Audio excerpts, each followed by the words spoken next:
Mom called me a failure and kicked me out, then gave my sister the house. 3 years later, my sister drove by my place and froze. She called Mom, shouting, "Mom, this house is worth wait. It's hers, my sister's." What Mom did after that, I never saw coming. The day Mom told me to leave, I was folding laundry in the basement.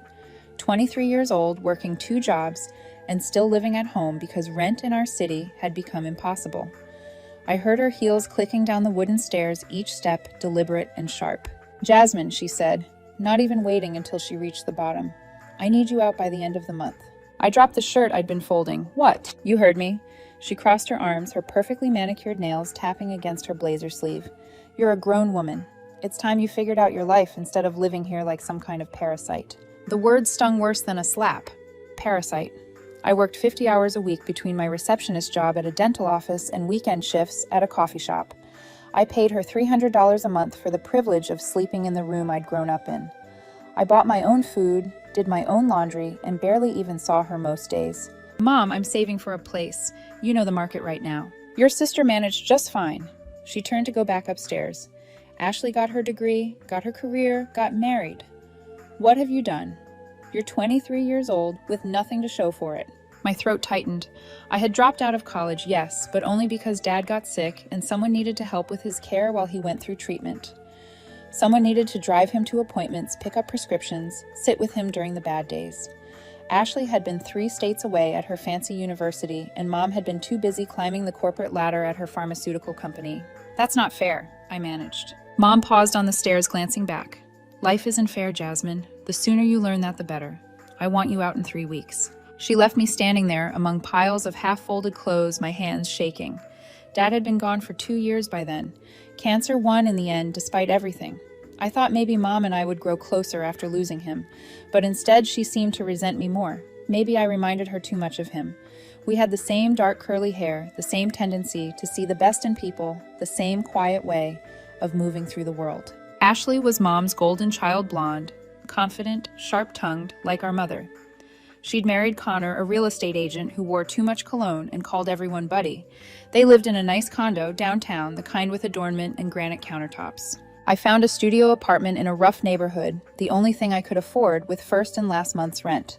The walls were thin enough to hear my neighbor's television at all hours. The kitchen was barely big enough to turn around in, but it was mine. Moving day. Ashley showed up with Connor to help, though. Mostly she just criticized my furniture choices and wrinkled her nose at the neighborhood. "You know Mom's just trying to motivate you, right?" Ashley said as I unpacked boxes. "She wants you to succeed." She called me a parasite. Ashley waved her hand dismissively. She was probably just stressed from work. "Don't take everything so personally, Jazz." Easy for her to say. She'd never been on the receiving end of Mom's disappointment. She was the daughter who did everything right while I was the cautionary tale. After they left, I sat on my second-hand couch and cried until my ribs hurt. The studio apartment became my launching pad, though I didn't know it yet. I kept working my 2 jobs, kept saving every penny I could. I ate ramen and peanut butter sandwiches. I learned to cut my own hair from YouTube tutorials. I stopped buying anything that wasn't absolutely necessary. At the dental office where I worked, Dr. Martinez noticed how organized I kept the files, how I'd streamlined the appointment scheduling system without being asked. One day she called me into her private office. "Jasmine, have you ever thought about becoming a dental hygienist?" she asked. I almost laughed. I can't afford to go back to school. "What if the practice sponsored you?" She leaned forward, hands folded on her desk. "We'd pay for your certification program, and you commit to working here for 3 years afterward. You'd make twice what you're making now." I stared at her, waiting for the catch. "I see potential in you," Dr. Martinez continued. "You're reliable, you're good with patients, and you actually care about doing things well. Those qualities are rarer than you'd think." I accepted before I could talk myself out of it. The 18-month program was brutal. I worked at the coffee shop on weekends and studied every spare moment. My studio apartment became a monastery of discipline, early mornings, late nights, textbooks spread across every surface. I didn't go out. I didn't date. I barely saw anyone except my classmates and patients. Mom never asked how I was doing. Ashley would occasionally text me photos of her vacations or her new handbag, always with some comment about how I should treat myself more. I graduated at the top of my program. Dr. Martinez threw me a small party at the office, and my coworkers gave me a card they'd all signed. It was more celebration than my own family had given me for anything in years. My salary doubled just as Dr. Martinez promised. Suddenly, I had breathing room in my budget. I kept living like I was broke, though, funneling every extra dollar into savings. A plan had started forming in my mind, hazy at first, but growing clearer. During this time, I started taking online courses in real estate investing and property management. Late at night after my shifts, I'd watch videos about house flipping renovation techniques and market analysis. My tiny studio apartment became a university of self-education.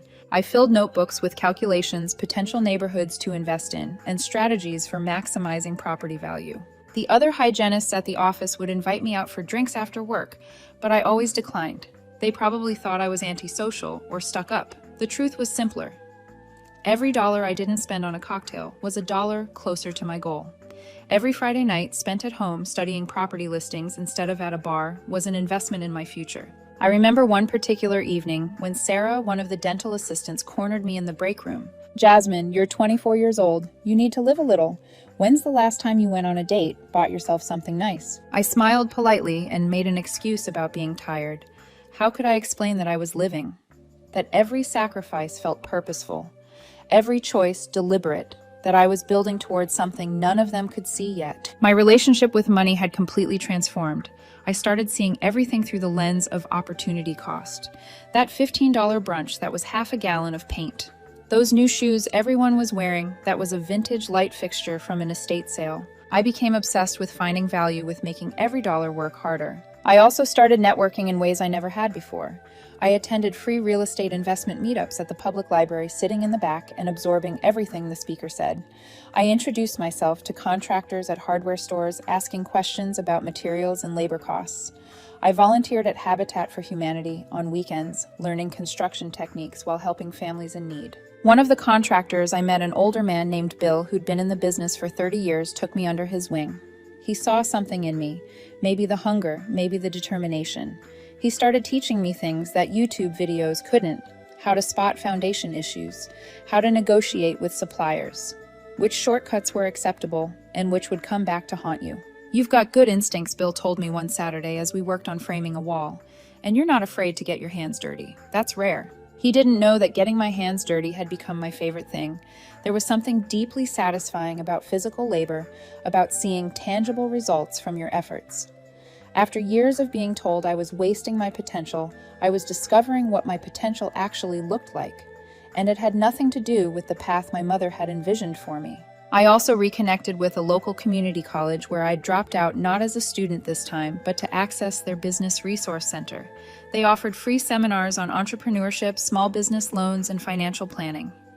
I attended every single one, taking meticulous notes and asking questions that made the instructors remember my name. Through these seminars, I met Elena, a financial advisor who volunteered her time to help young people understand money management. She looked over my budget and savings plan with an impressed expression. "Most people your age are drowning in credit card debt," she said. "You're actually building wealth. Do you realize how rare that is?" I didn't feel rare. I felt desperate. Desperate to prove everyone wrong. Desperate to build security for myself. Desperate to never feel as powerless as I'd felt the day Mom kicked me out. Elena helped me understand investment strategies and showed me how to maximize my credit score. She explained how banks evaluated loan applications and what I could do to make myself more attractive to lenders. Every piece of information felt like gold, like ammunition I was storing up for a battle I knew was coming. Around this time, I also started documenting everything. I created spreadsheets tracking every penny I earned and spent. I photographed inspiration for future home renovations, organizing them into digital folders by room and style. I researched neighborhoods looking at crime statistics, school ratings, development plans, and property value trends from the past decade. My friends from high school, the few I still talk to, thought I'd lost my mind. "You're obsessed," one of them said when I declined yet another invitation to go out. "What are you even saving for?" I couldn't tell them. Saying it out loud felt too vulnerable, too much like jinxing it. What if I failed? What if I spent all this time and energy and discipline only to fall short? Better to stay quiet, to keep working toward the goal that only I could see. Around this time, I reconnected with an old friend from high school named Marcus. We'd been in art class together, both of us quiet and creative, comfortable in the back row. He'd gone into architecture and worked for a firm downtown. We met for coffee one Saturday, and he told me about a foreclosed property he'd noticed in an up-and-coming neighborhood. It's a disaster, he said, pulling up photos on his phone. But the bones are good. Victorian-era solid construction. Someone tried to flip it and ran out of money halfway through. Banks desperate to unload it. I looked at the photos.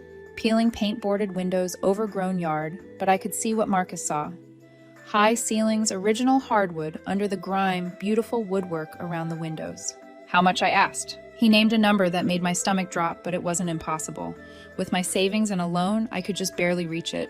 You're crazy, my coffee shop manager said when I told her I was considering it. That neighborhood's still sketchy, and you'd be taking on a money pit. Maybe I was crazy, but I'd spent 3 years being careful, being small, playing it safe in my tiny studio. Something in me wanted to take a risk to bet on myself the way no one else had. I bought the house. The closing process was terrifying. Sitting in the title company office, signing page after page of documents that bound me to this massive decision, I kept waiting for someone to tell me I'd made a mistake. The loan officer, a woman named Patricia with kind eyes, seemed to sense my panic. First-time buyer, she asked. I nodded, not trusting my voice. It's always scary, she said, but you've done your homework. Your financials are solid and this property has good bones. Trust yourself. Trust yourself. Such simple words, but they landed like a revelation. I'd spent so much of my life waiting for permission, for validation, for someone else to tell me I was making the right choice. But this was mine, my risk, my investment, my future. Walking into the house with the keys in my hand felt surreal. It looked even worse than it had in the photos. There was a hole in the dining room ceiling where rain had leaked through. The kitchen cabinets hung at odd angles. Someone had spray-painted graffiti on one of the bedroom walls. The smell of mildew and rot was overwhelming. I sat down in the middle of the living room floor and laughed. Not happy laughter, the slightly hysterical kind that comes when you realize you've jumped off a cliff and there's no going back. Marcus found me there 20 minutes later, still sitting on the filthy floor. Having second thoughts, he asked.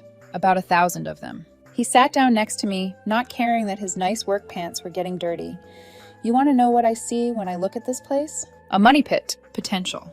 He gestured at the ceiling. Those are 12-foot ceilings. You know how much people pay for ceiling height like that in new construction, and look at this woodwork. He ran his hand along the window frame. This is old-growth lumber. They don't make stuff like this anymore. Someone built this house to last. His enthusiasm was infectious. We spent the next few hours walking through every room, Marcus pointing out details I'd missed, the quality of the plaster walls, the way the house was oriented to catch morning light, the original built-ins that were hiding under layers of bad paint jobs. We're going to need to tackle this systematically, Marcus said, pulling out a notebook. Structural stuff. First, roof foundation, electrical plumbing. Then we move to cosmetic. If we do it right, stay organized. This is totally doable. That night, I created what I started calling the master plan. A room-by-room breakdown of everything that needed to be done with cost estimates and timelines. I color-coded it by priority red for urgent yellow, for important green, for cosmetic. Looking at it all laid out made the project feel less overwhelming and more like a puzzle to solve. The first few months were brutal. I'd work my regular shift at the dental office, then head to the house and work until dark. Bill, my contractor, mentor, came by on weekends to help with the major structural issues. He taught me how to replace sections of rotten floor joists, how to rewire outlets safely, how to properly ventilate the attic to prevent future moisture problems. Most people would hire all this out, Bill said one Saturday as we worked on replacing the subfloor in the bathroom. But you're learning skills that'll serve you for life. You'll never be helpless in your own home. I'd never thought about it that way. The helplessness I'd felt when Mom controlled everything in my life, this was the opposite. Every skill I learned was a form of freedom. The neighborhood threw me for a loop at first. My immediate neighbors were a mix of elderly people who'd lived there for decades, and young couples like me who saw potential. Mrs. Chen, who lived next door, brought me homemade dumplings the week I moved in. You're very brave, she said in her accented English. This house, it was empty for 2 years. People came, made trouble, but you have good spirit. You will make it beautiful. Her confidence in me meant more than she knew. On the hardest days when something broke that I couldn't afford to fix, when I discovered yet another hidden problem, when I was so tired I could barely stand, I thought about Mrs. Chen's words. Good spirit.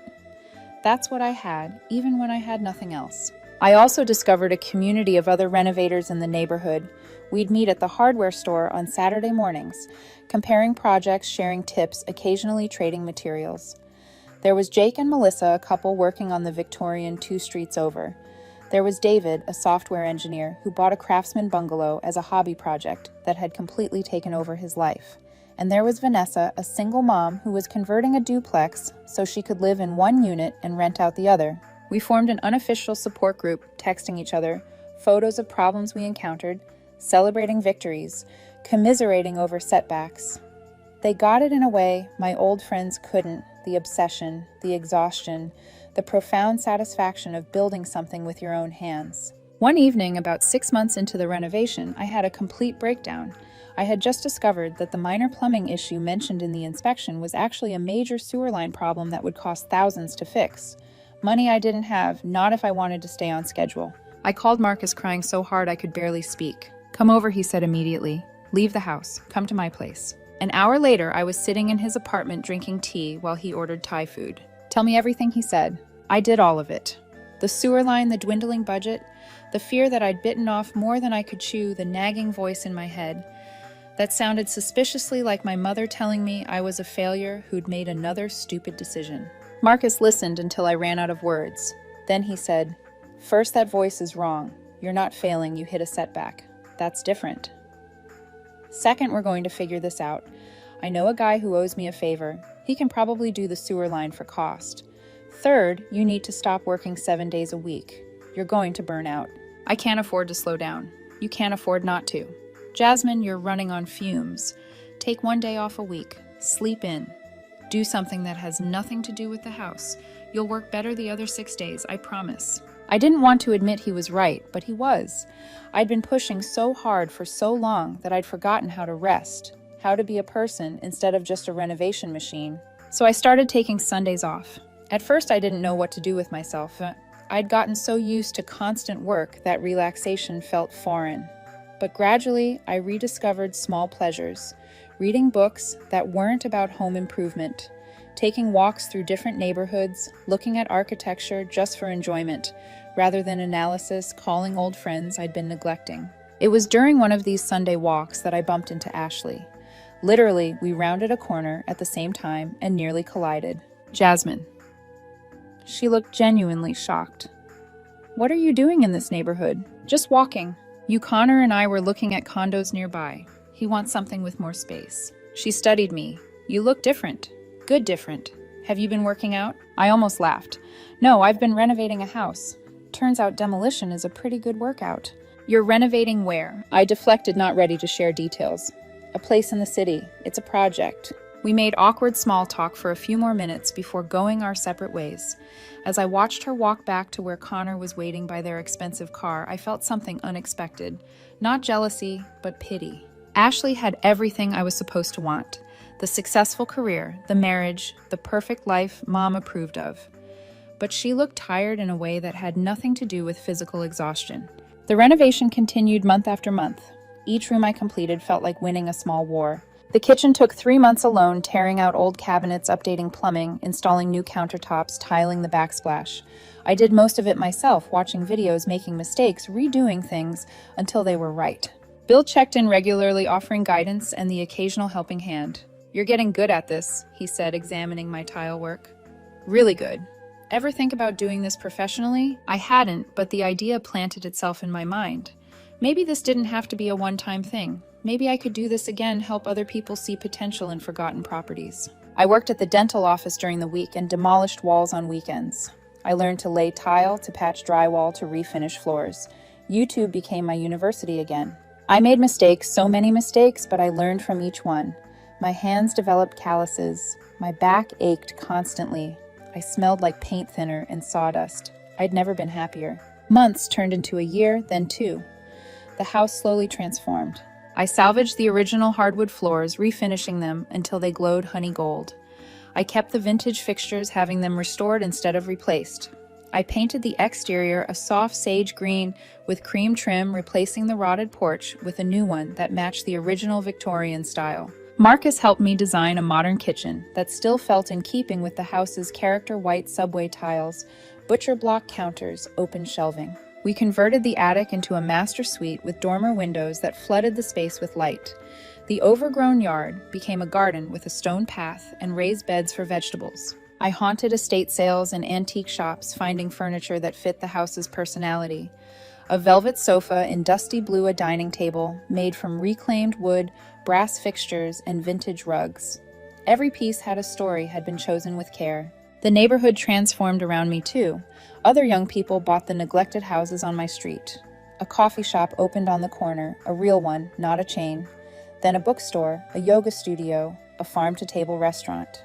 Property values started climbing. I barely noticed. I was too busy working, saving, improving my house bit by bit. I added a clawfoot tub to the bathroom. I installed a chandelier in the dining room that I'd found at an estate sale for $30 and restored myself. I built custom bookcases flanking the fireplace. 3 years after Mom kicked me out, I was a completely different person. Stronger, more confident, clear about what I wanted. I'd learned I could trust myself, could build something beautiful with my own hands. I still didn't talk to Mom or Ashley much. The occasional text, the obligatory appearance at Thanksgiving. Mom never asked about my life, and I stopped trying to share it. Ashley was busy with her own drama. She and Connor were having problems from what I could gather from her vague posts on social media. One Saturday afternoon in early October, I was outside painting the porch railing when a silver Lexus slowed to a crawl in front of my house. I didn't pay much attention until it stopped completely and the window rolled down. Ashley's face appeared, eyes wide behind her sunglasses. "Jasmine," she said my name like a question, like she couldn't quite believe what she was seeing. "Hey, Ash." I kept painting smooth strokes along the railing. She got out of the car, standing on the sidewalk in designer jeans and heels, completely wrong for the cracked pavement. Her mouth hung open as she stared at my house. "What are you doing here?" she asked. "I live here." "You live? Wait, you're renting this place." "I own it." The paintbrush paused mid-stroke. Her expression cycled through confusion, disbelief, and something I couldn't quite identify. "You own this house," she said flatly, like she was trying to make the words make sense. "This house." "That's right. Still paying the mortgage, but yeah, it's mine." She pulled out her phone, fingers flying across the screen. I watched her face go pale, then flushed. "Jasmine, do you have any idea what properties in this neighborhood are going for right now?" I shrugged, focusing on the railing again. I might have looked recently. Ashley started pacing her heels, clicking against the sidewalk. She held her phone to her ear. Mom, you need to hear this. I just drove by Jasmine's place." "No, listen to me. She's living in Riverside Park. You know that neighborhood everyone's talking about. Mom, this house is worth..." She paused, her voice rising. "Wait, it's hers, my sister's. She owns it." I couldn't hear Mom's response, but I could imagine it. The silence, the processing, the recalculation of everything she thought she knew about her failure of a daughter. Ashley ended the call and turned to me. "Mom's coming over." "I didn't invite her." "She's coming anyway." I sighed and set down my paintbrush. Fine. I should finish this section anyway. Ashley wandered closer, looking at the house like she'd never seen anything like it. "When did you buy this?" "About 3 years ago, right after I moved into that studio." "But it must have been a wreck back then." "It was." "And you fixed it yourself?" "Most of it. Had some help from a friend for the technical stuff." She shook her head slowly. "I don't understand. How did you even afford it?" "Saved every dollar I made. Worked constantly. Bought it for close to way less than it's worth now." I picked up my brush again. "You know all that stuff you guys said I should do, get my life together. I did." 20 minutes later, Mom's Mercedes pulled up. She emerged wearing a business suit like she'd come straight from the office, probably had. She stood next to Ashley, both of them staring at my house like it was a museum exhibit. "Jasmine." Mom's voice was carefully controlled. "Ashley says you own this property." "I do. The entire thing." "Yes, Mom. The whole house. Bought it, renovated it, own it, free and clear as of 6 months ago." Her jaw tightened. I could see her running calculations, trying to figure out how I'd manage this without her knowledge or help. "I'd like to see inside," she said. It wasn't a request, but I was tired of painting anyway. "Sure. Take off your shoes, though. I just refinished the floors." Leading my mother and sister through my house felt surreal. I watched them take in the exposed brick wall in the living room, the restored fireplace, the built-in bookcases filled with my growing collection of books, the kitchen with its farmhouse sink, and the vintage chandelier hanging over the dining table. Ashley ran her hand along the marble countertop. "This is incredible, Jazz. Did you have a designer?" "Did it myself. Well, Marcus helped with the architectural stuff." "Marcus Chen from high school." Ashley's eyebrows rose. "Is he your boyfriend?" "He's my friend. He's an architect. He saw potential in this place and helped me realize it." Mom had been silent, moving from room to room with an expression I couldn't read. She studied the details, the crown molding I'd painstakingly restored, the vintage hardware on the cabinets, the way I'd mixed old and new elements throughout. In the master suite, she finally spoke. "How much did you pay for this property?" I named the figure. Her eyes widened slightly. "And its worth." I named the current market estimate. Ashley had already looked it up, but hearing me say it made it real. The number was roughly 4 times what I'd paid. Mom sat down on my bed, the one I'd found at an estate sale, and reupholstered without asking. She looked smaller, somehow deflated. "I don't understand," she said quietly. "You were working at a dental office. You're still paying a mortgage on this. How did you manage to buy it in the first place?" "I still work at the dental office. I'm a hygienist now. Dr. Martinez paid for my certification." I leaned against the doorframe. I saved everything, lived on nothing, put every spare dollar into this place, learned to do most of the work myself. "Why didn't you tell us?" Ashley asked. "We had no idea you were doing all this." The question hung in the air. I could have said a lot of things. I could have pointed out that neither of them ever asked about my life. I could have mentioned that Mom kicked me out, calling me a failure and a parasite. I could have reminded them that when I was struggling, they offered criticism instead of support. Instead, I just said, "You never seemed interested." Mom flinched, like I'd struck her. "Jasmine, She stopped, seemingly at a loss for words for the first time in my memory. "I thought I was helping, pushing you to be independent." "You called me a failure." "I didn't mean—" She paused, her composure cracking. I was frustrated. "You dropped out of school. You were working these jobs with no future, and I couldn't understand why you weren't trying harder." "I dropped out to take care of Dad." My voice came out harder than I intended. Someone had to drive him to chemo. Someone had to sit with him when he was too sick to be alone. "You were always at work, and Ashley was across the country, so I did it." Silence filled the room. Ashley looked at her feet. "I never asked you to do that," Mom said, but her voice was weak. "No, you didn't. Because then you'd have had to acknowledge what was happening, that Dad was dying, and we were going to lose him. It was easier to focus on work, to pretend everything was fine." Tears were running down Mom's face now, her mascara starting to smudge. I'd never seen her cry before, not even at Dad's funeral. "I failed you," she whispered. "I was so angry at the world for taking him, and I took it out on you. You look so much like him. And every time I saw you, I was reminded that he was gone, and I was still here, and I didn't know how to be a mother without him." She wiped at her eyes with shaking hands. "I convinced myself you were wasting your potential, but really I was just terrified. Terrified you'd end up struggling like I did when I was young. Terrified I couldn't protect you. Terrified of losing you too." Ashley had started crying as well, though I wasn't entirely sure why. I felt my own eyes burning, but refused to let the tears fall, not yet. "When you kicked me out, you told me I was a parasite," I said. "Do you have any idea how much that hurt? I was working 2 jobs, paying rent, trying to save money in an impossible economy, and you made me feel like I was worthless." "I know." Mom's voice broke. "I know, and I'm so sorry. I thought if I pushed you hard enough, you'd prove me wrong. You'd rise to the challenge. But I should have supported you instead. I should have told you I believed in you." "I didn't need you to believe in me," I said, surprised by the steadiness in my voice. "I needed to believe in myself, and the only way I could do that was by doing it alone." Mom stood up, taking a tentative step toward me. "Can you forgive me?" It was the question I'd been waiting 3 years to hear, but now that it was here, I didn't know how to answer. The hurt didn't just disappear because she'd apologized. The years of criticism and disappointment had left marks that wouldn't fade overnight.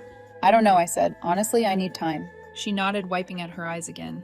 "That's fair. That's more than fair." Ashley spoke up from where she stood by the window. "For what it's worth, I'm sorry too.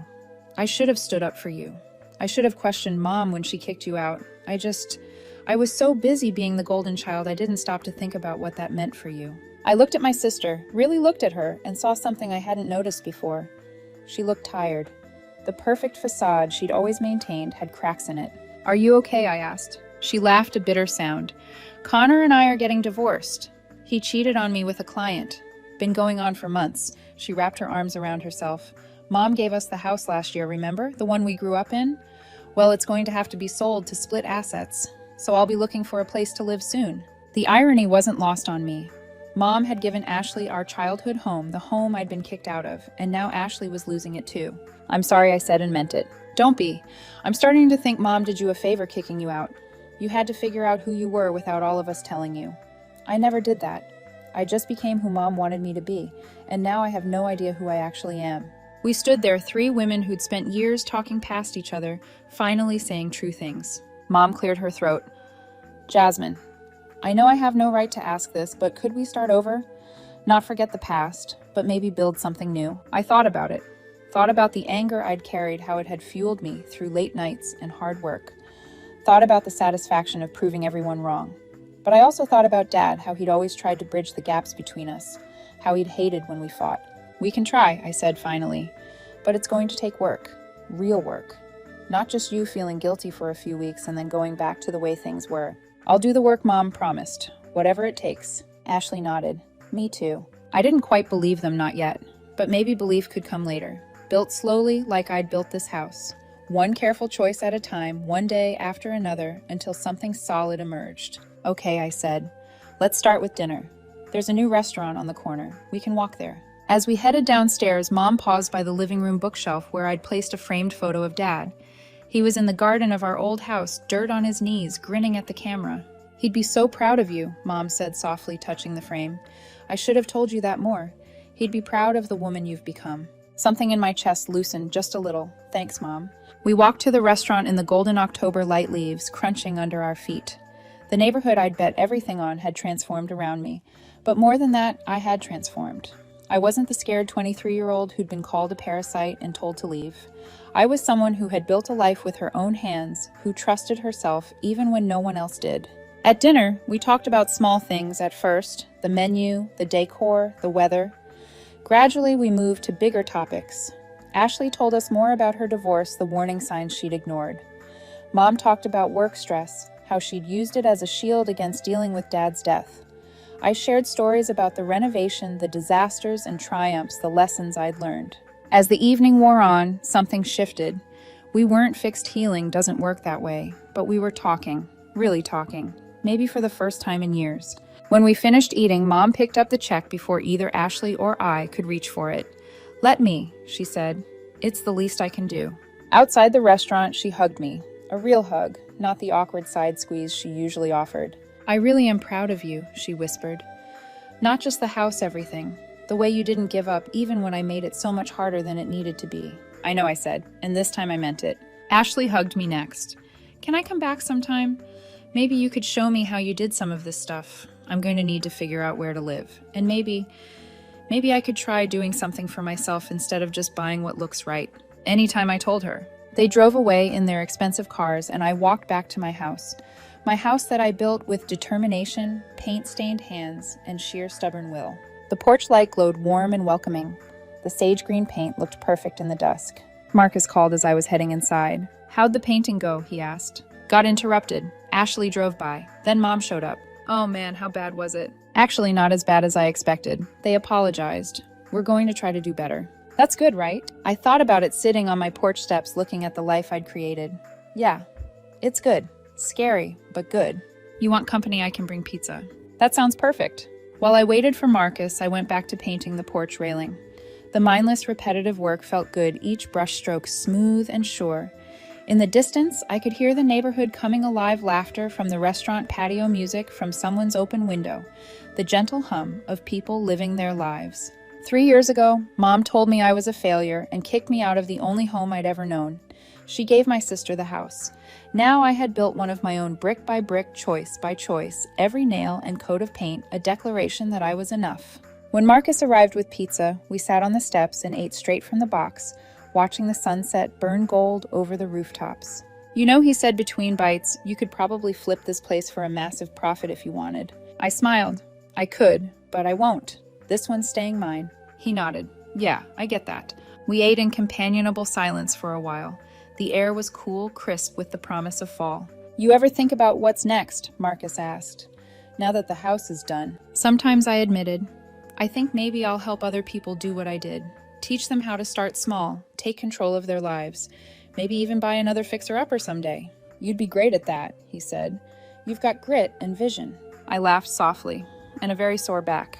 We finished the pizza, and after he left, I sat on the porch a little longer, listening to the quiet hum of my street. For the first time in years, I didn't feel like I had to prove anything to Mom, to Ashley, to anyone. I'd already done it. I'd built something out of nothing. And maybe forgiveness, like renovation, wasn't about erasing the damage, but restoring what was still good and making it stronger than before. Inside, my house smelled faintly of sawdust and lemon oil. The lights cast a golden glow across the hardwood floors I'd sanded with my own hands. I ran my fingers along the doorframe, feeling the smooth grain of the wood. "We did it," I whispered to myself, to Dad, to the girl I used to be. And for the first time in a long time, I felt at home.